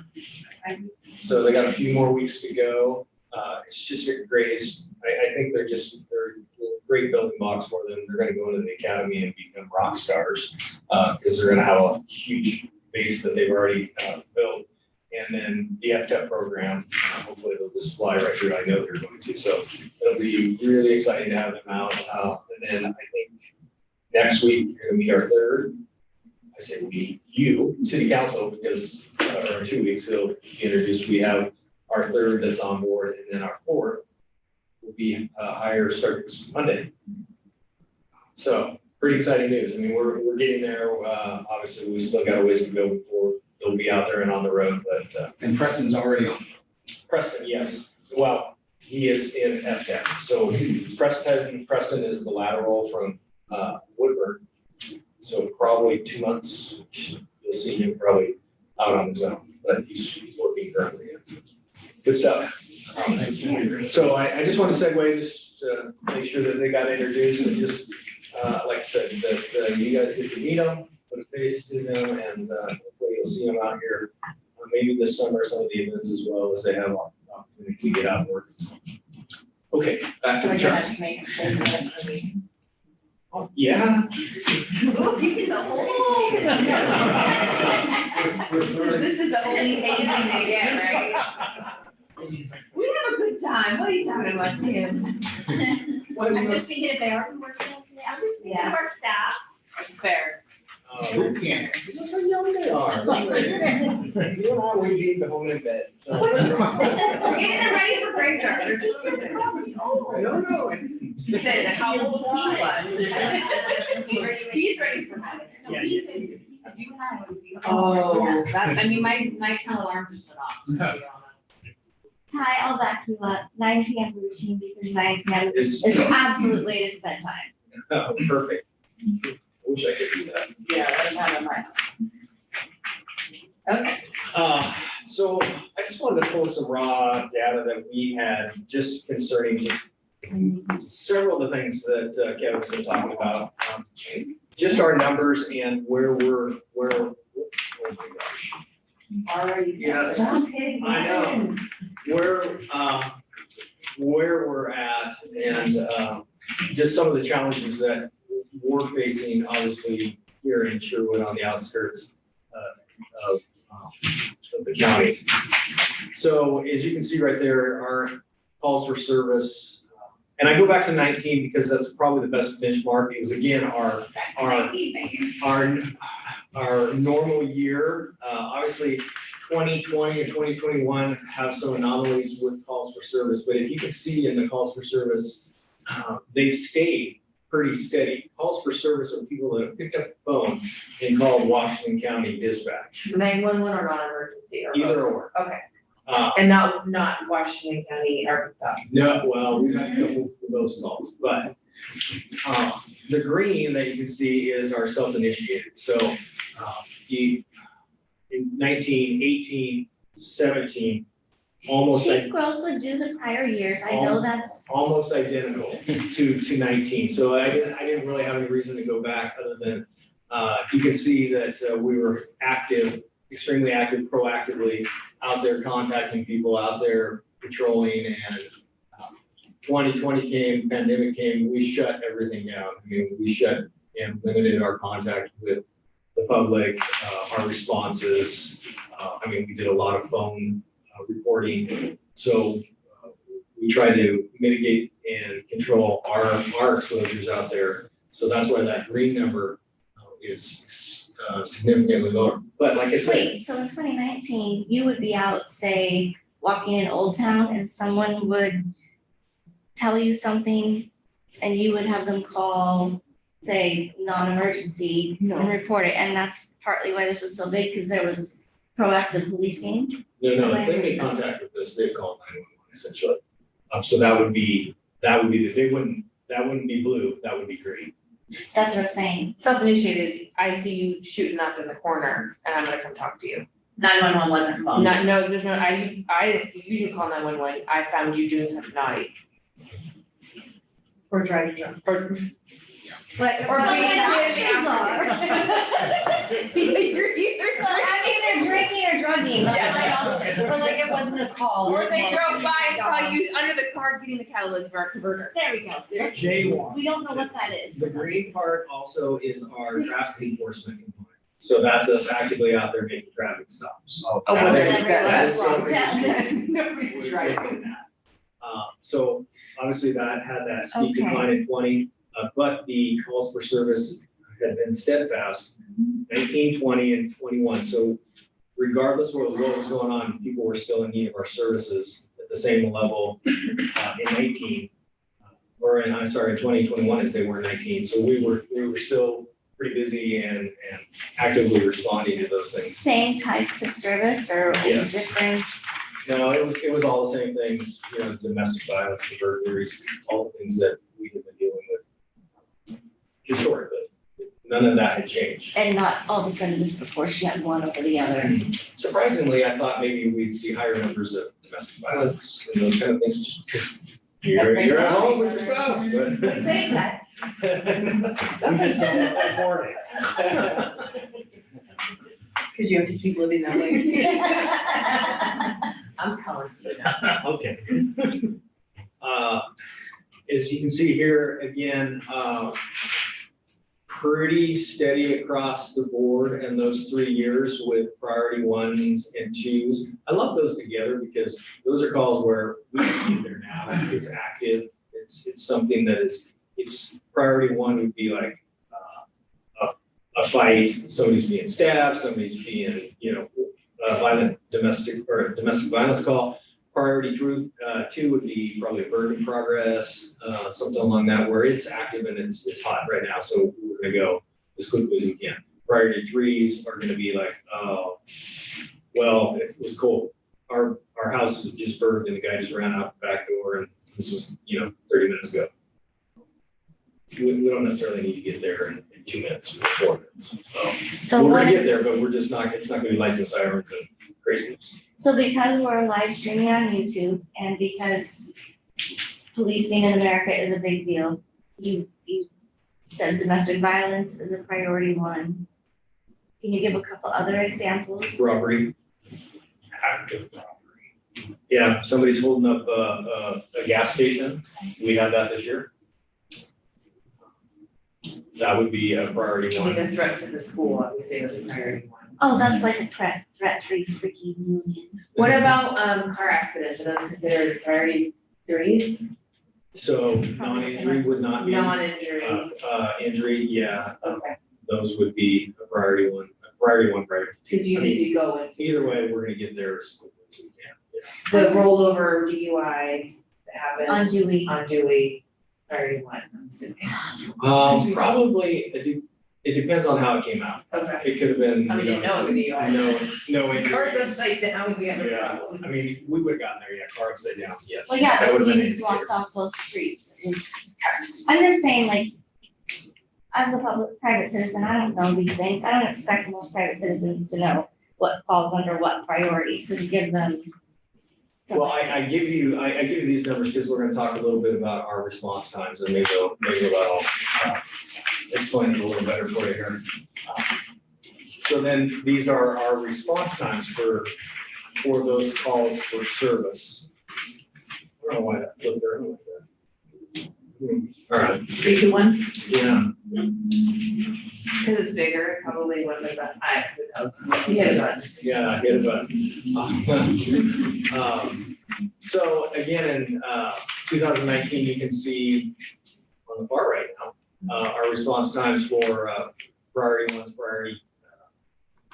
are, well, it was about 4 minutes on average. 2020 is a little higher than we were back down there in 21. Priority twos are pretty even across the board, as well as priority threes. I show you this just because these are the averages. Obviously, we can get there a little faster. Kevin talked about us getting there in 2 minutes on that bird. This was just down the street from PD. I mean, we just happened to be there. Sometimes it's just by luck. We're just around the corner. The one thing that I want to keep in mind, and as we continue to grow, it's going to be a little bit more challenging. I bring up Brookman and that development down there. It's kind of just, it's in its own little place, and it's going to be very difficult and challenging to get to because we have 99 to either Chapman or Sunset or down through Old Town. Really are our only options. You can't go super fast. Yeah, and we don't want to necessarily be ripping through Old Town. Yeah. So our response times are could be potentially impacted as we start to grow a little more. We could be at Home Depot on And that. Brookman's not counting, it still is. We just, no, we took it in. We took it in. 2 years? 2 years. Yeah. So my point being is we could be at Home Depot and a priority one comes out of Brooklyn. It's gonna take us a bit to get there. Yeah. That's the reality that all agencies face. But as we grow, those are gonna be some of those dynamics that we're gonna have to look at and start addressing. Now, this is my really colorful one. This was the one I really want to kind of talk about in regards to some of the things that Kevin was talking about, and just some of the increases that we're seeing. And I really want you to look at the first one, the shoplifting. Is this same same year, or is this full year versus part year 2022? This is part, I apologize. The 2022 number, I had it on here, is through April 25th. Okay, and then everything else is full year. Everything else is full years. I only threw 22 in there because I just kind of wanted to give you an average and an idea of where things are tracking. So the shoplift is a huge impact and a burden on our resources. When did Walmart open not to be a jerk? That was 6 years ago. So interestingly enough. Yeah, way longer than I lived at Walmart. Has it been that long? Oh. Yeah. Okay. Walmart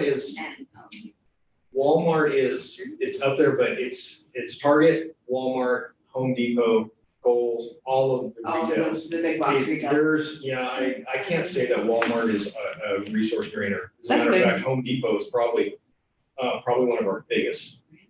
And so here's the difference is the people that go into Home Depot, they're going in to get a specific item that they can take out and sell on Craigslist, offer up, and get cash because they need dope.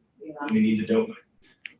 Walmart clientele is often stealing things that maybe are just personal needs and essentials. Yeah. Now, I say that, we also had the crew that threw 4 big large screen TVs in the shopping cart and ran out the emergency side door here with the car waiting. So they clearly wanted to watch TV and they didn't need food. It was probably March Madness. I'm sorry? It was probably March Madness. Yeah.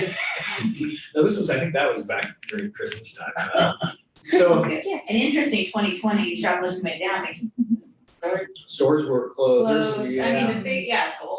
Yeah. People weren't going into stores, but they were doing call-in, throw it in my car type of stuff. So that's been a huge spike. Obviously 2022 is already tracking pretty high.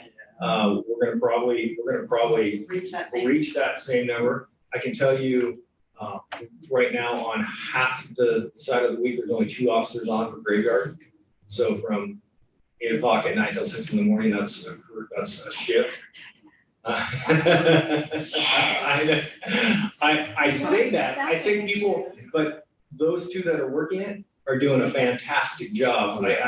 Their community policing, proactive policing is stifling Target and Walmart thefts. I hear it every morning about how they're just contacted. They're literally walking through the stores and, making eye contact and just letting them know that we see you and that, and not only that, but the relationships that we've developed with the loss prevention teams.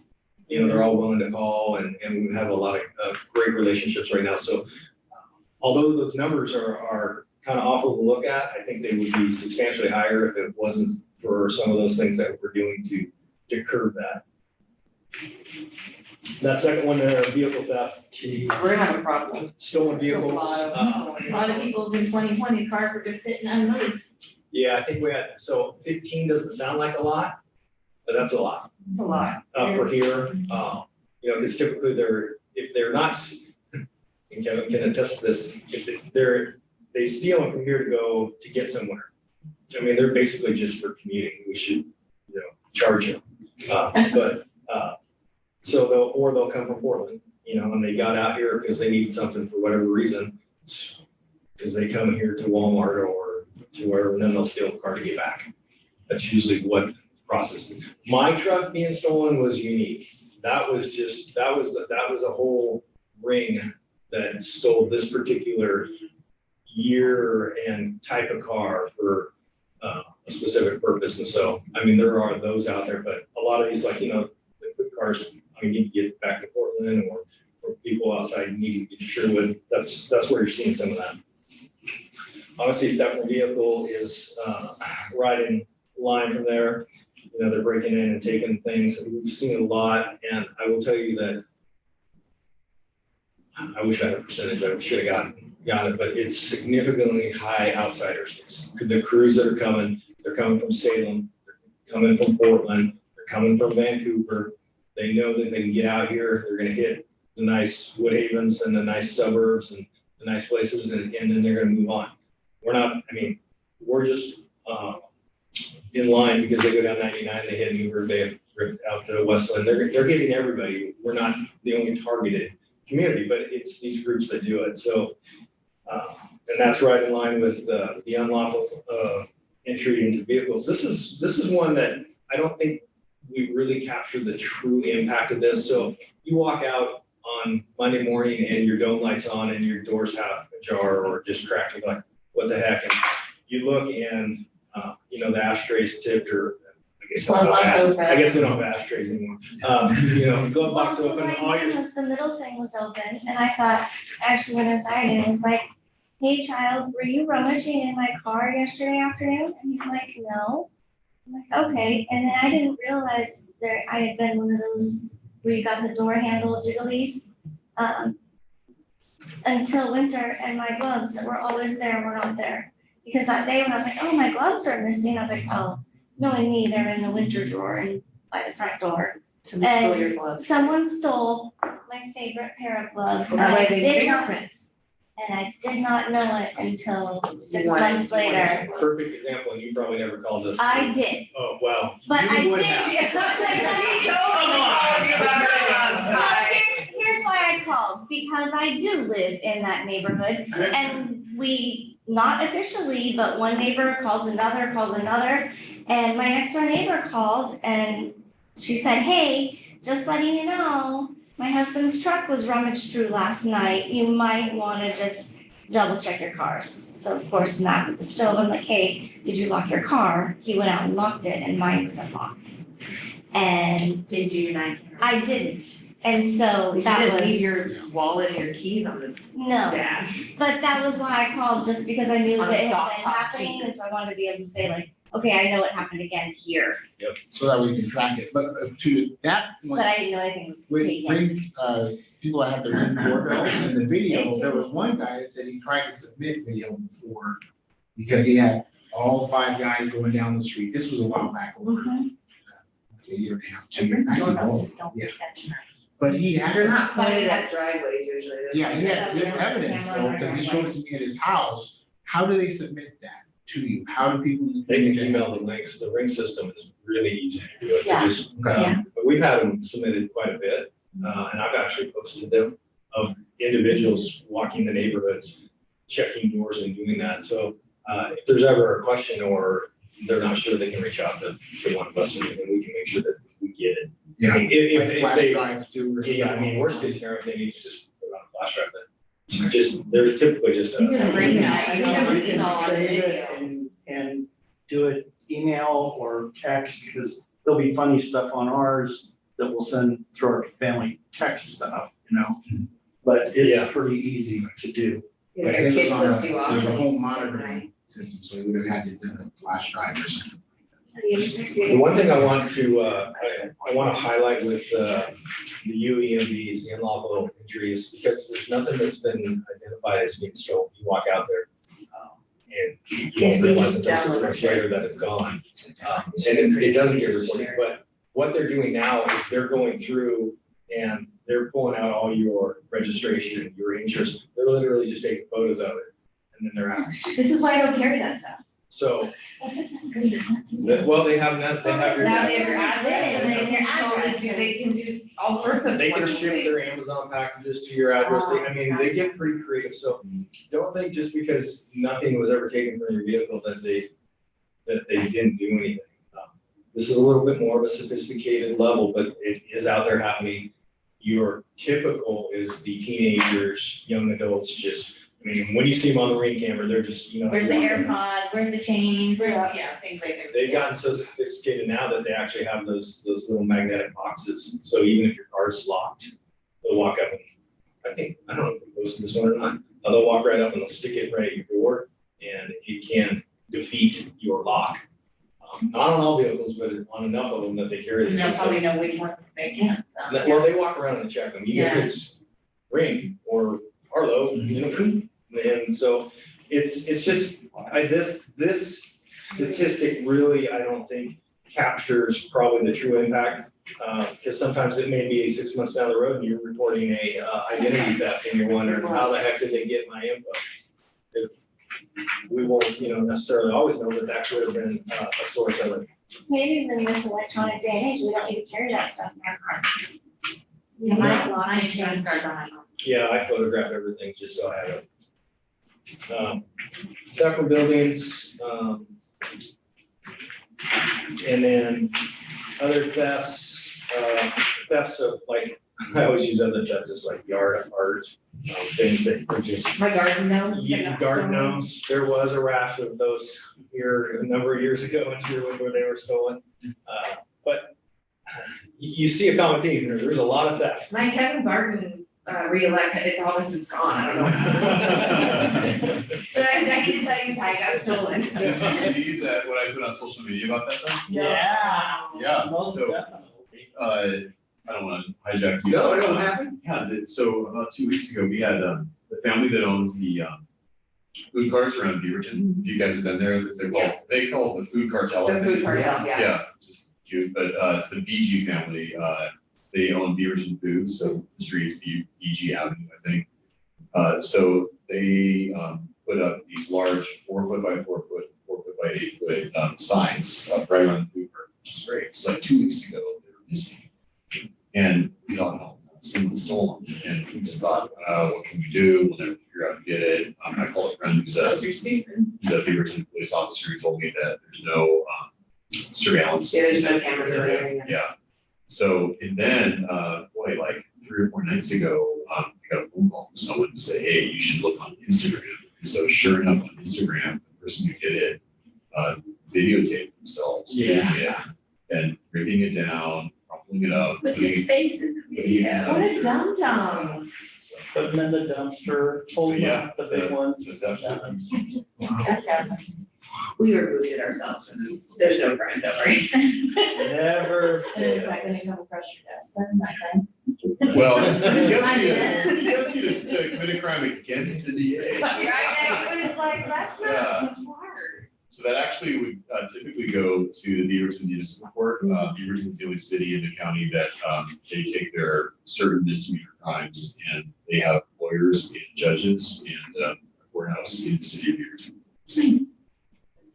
So we'll put it in my desk. Sorry, Mike. No, you're good. Perfect example. And then the last one on this slide is just theft of motor vehicle parts.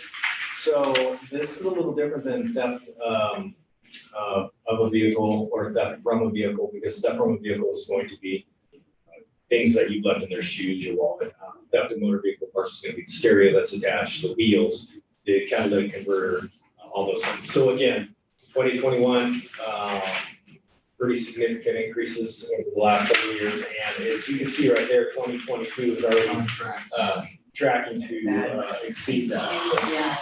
So, Is anyone else depressed? yeah, But you have to think about how much there's, I mean, it's not like thousands. It's also not thousands. So, yeah, we gotta pick it up, I think so. We have a oh nine yeah, it's game almost stop. my bedtime. So, rise in serious offenses.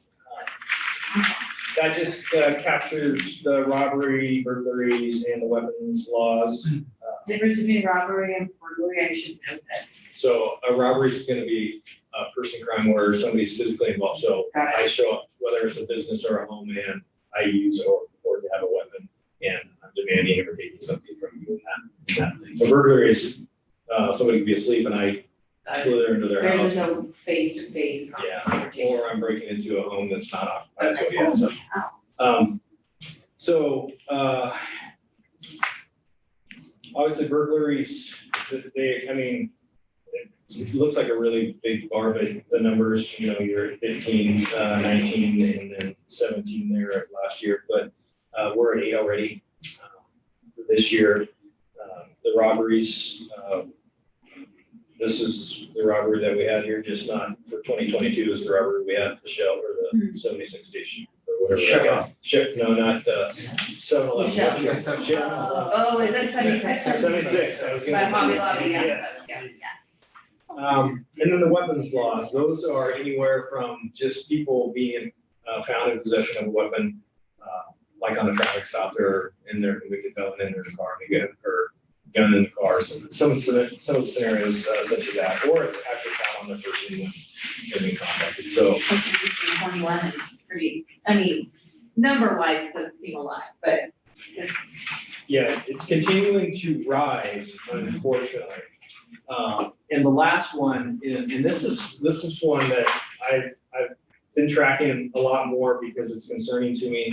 And this is DHS. These are our mandatory reporting referrals that we get regarding physical and sexual abuse of children. You get these from counselor schools, from daycares, right? I mean, all the a variety of places that will report these. Mandatory report. Yes, mandatory reporters. I would have thought 21 would have been a lot higher. So, 2020, you mean? 2021, 2020, nobody was in school.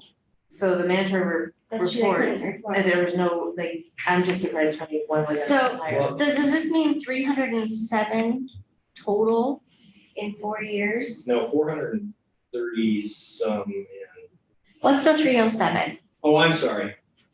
Thank you.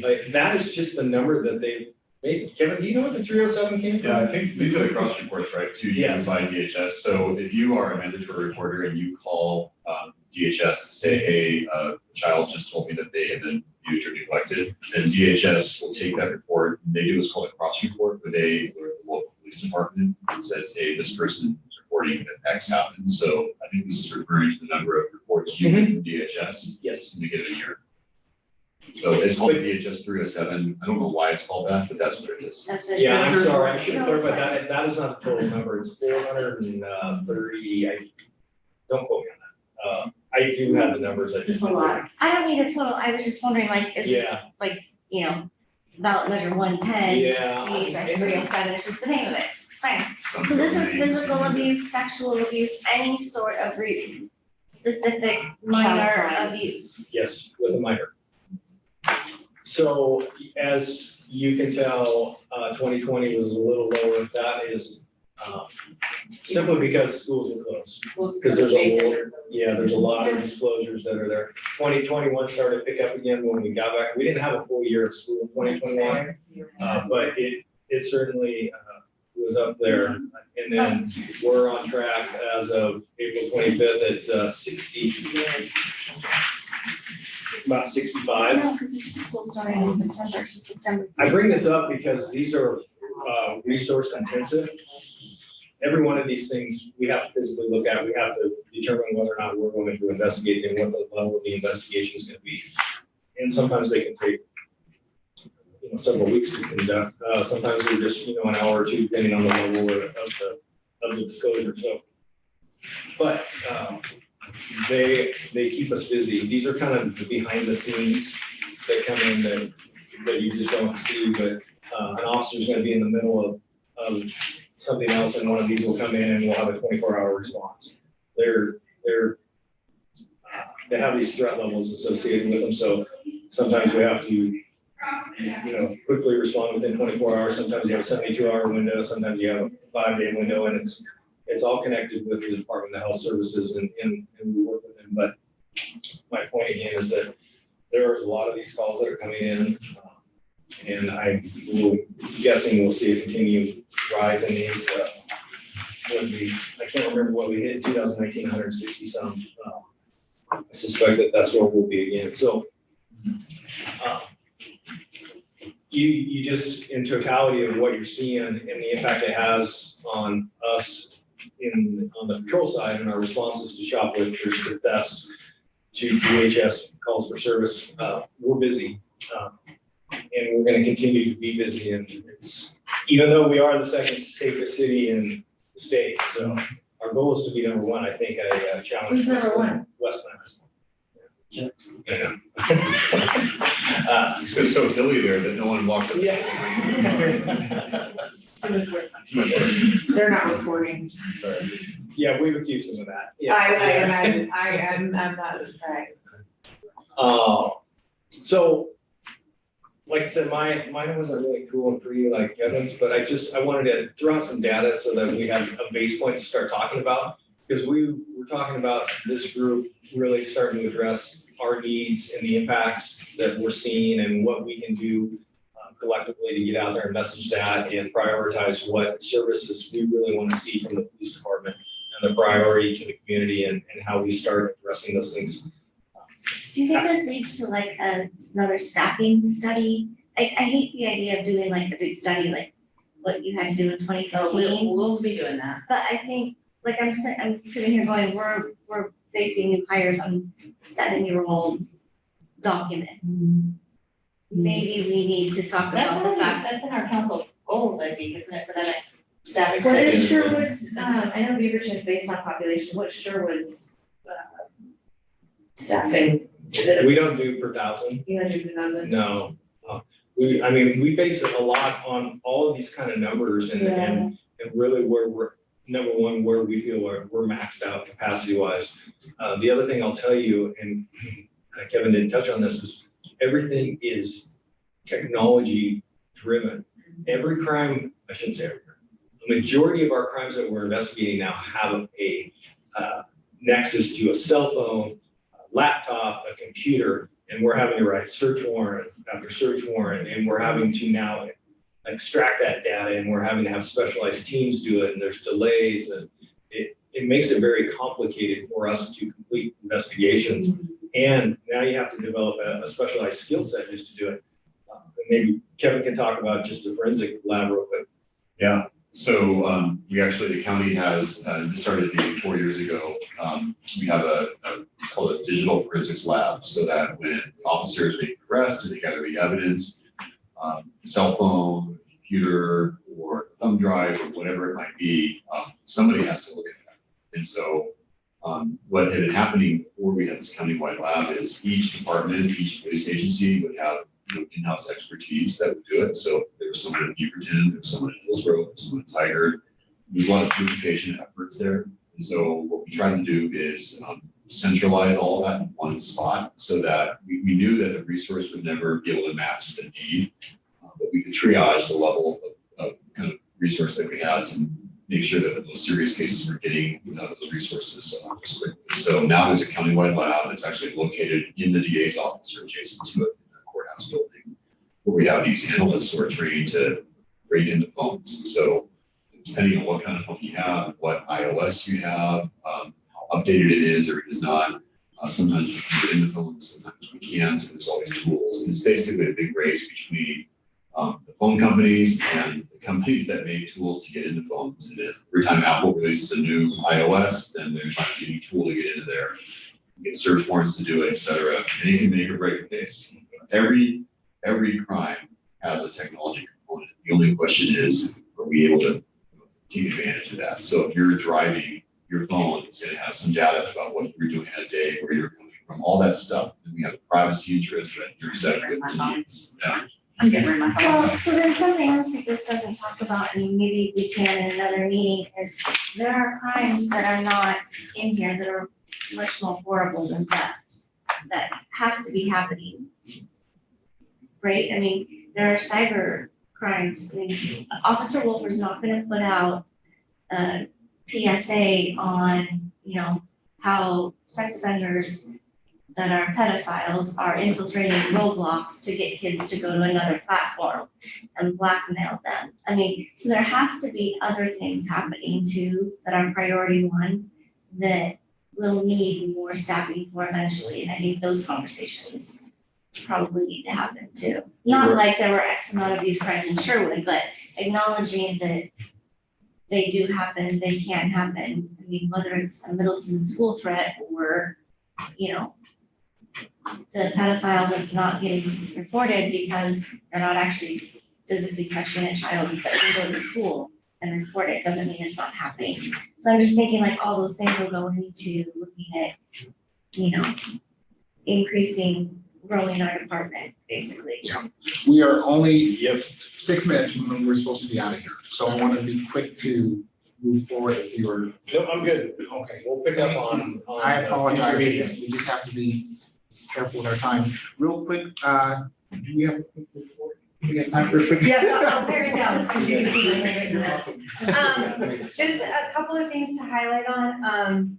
Julia commented that she is working on submitting improvements through the county for Edie that's going to include some road work and various maybe sidewalks. Anyway, a county improvement project. And so she actually is going to take a letter of support from the Traffic Safety Committee in that process. So that's something that she's working on right now. Bob Galati, we talked about, he's retiring. Nice to meet you. Bob Galati, the city engineer, is retiring at the end of this year. October. Okay, so before the end of this year. So He is busy, he's been busy. That's not enough. Yeah. He's been busy, but he also, I know, like, feels like he wants to get a lot done before he retires. But they hope that they'll find somebody to overlap with him some, so that they can work together before his retirement.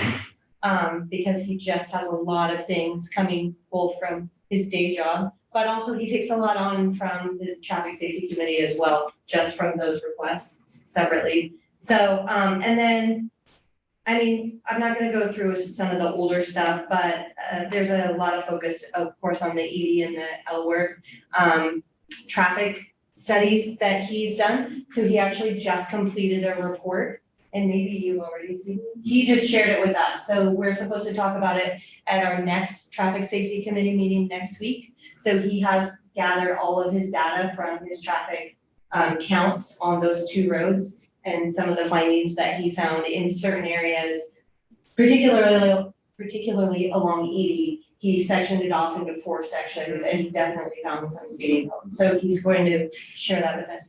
But we count the speeding problems? So those ropes, so those, Yeah. you've probably seen them, they were Yeah, out we there drove for over quite my some. time I Yeah. got what they were. So I they- drove over 100 times to see them. And you drove slow, right? So they, because of where he puts them, they, he can track the time of day, he tracks the speed.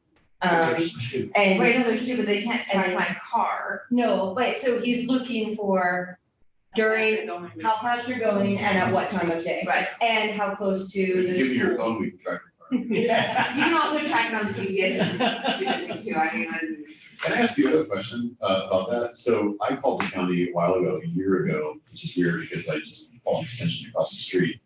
Why it is the school zone for the high school doesn't span the entire frontage of. So we actually, and I asked the same question because I. It's not even at the So entrance, it's self- before the So entrance. selfishly, I asked the same question. I was like, why does the school zone in and then you go 45 where the kids cross the street before school? And- So because it's a county road. Right. That even I apparently when they came up with the plans to build the high school, they couldn't make an amendment to that speed because it is a county road. And it requires county and state level in order to reduce that speed. And I think you can't reduce it even below a certain. Like 10 miles per hour. Yes, and so I think it should be way below 45. And the city is addressing that with the Yeah. county. If any of you go, the last blog that Councilor Rosner wrote, he sort of did a traffic safety sort of thing, updating the things the city's working on. And Really it's, good. it sounds like on Edie that they submitted for 35 and that's been approved by the county level. And so now it's at the state level. That's what we talked about in our last meeting.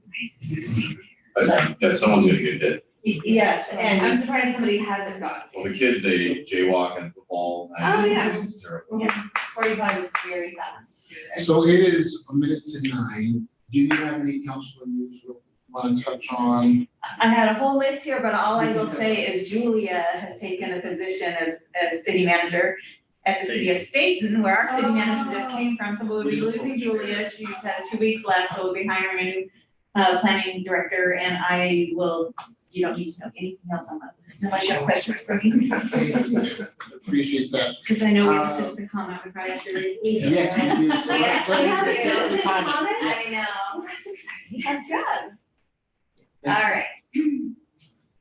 To the Sherwood Police Advisory Committee, this is a citizen comment for the Thursday, May 19th meeting of the advisory board. My name is Robert Ahrens and I live in Sherwood, Oregon. Recently, I have seen multiple instances of a reference to the Sherwood Police Foundation Facebook page in the suggested pages section of my own Facebook feed. Obviously, Facebook has noticed our mutual location. Before I get to my concern, though, I'd like to preface by noting that nothing about this should indicate a lack of support for our police department nor the individual members or employees of that department. They do a dangerous job, and for that, they have my full support. But the picture the foundation uses for their cover photo on Facebook is a black and white thin blue line flag that unfortunately holds some very unpleasant connotations for many Americans because of its adoption by some extremist groups. For that reason, I and many people do not see it as a fitting symbol to bring people together as a community.